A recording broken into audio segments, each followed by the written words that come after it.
Rupanya baru saya tahu. Kejap. Jangan pergi mana-mana. Tengok dulu video ni sampai habis, okey? Rupanya baru saya tahu yang sebenarnya Tuan Umair dah kenal Bekam sejak umur 7 tahun ke 8 tahun? 7-8 tahun lah. 7 ataupun 8 tahun. Masya Allah guys.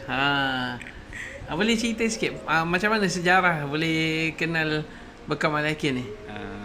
First kali, masa kali pertama saya kenal Bekam Al-Yakin ni, saya teman nenek saya lah. Oh. Masa tu umur dalam 7 tahun, 8 tahun.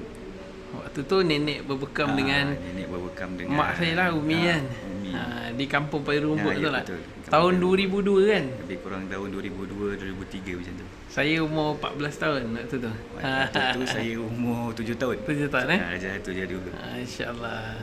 Jadi sekarang ni Tuan Umair umur 30 30 kan? Dan dah jadi dah kita punya pelanggan. Nampak? InsyaAllah. Jadi boleh share sikit tak? Apa rasa selepas berbekam? Alhamdulillah lah. Lepas saya bekam ni rasa macam ringan sikit badan. Oh. Rasa apa tu, lesu-lesu pun hilang kan. Rasa penat-penat pun dah kurang lah. Alhamdulillah. Jadi Tuan Umair kan, nenek bekam. Lepas tu siapa lagi yang berbekam dengan Bekam Al-Yakin Melaka ni? Setakat ni mostly semualah family saya, mak, ayah, adik-beradik kan. Memang Ipar pun bekam lah. Memang ipar pun semua bekam. Siap pakcik-pakcik, macam-macam pun bekam. Masya-Allah. Jadi inilah keluarga terbesar yang berbekam dengan Bekam Al-Yakin Melaka.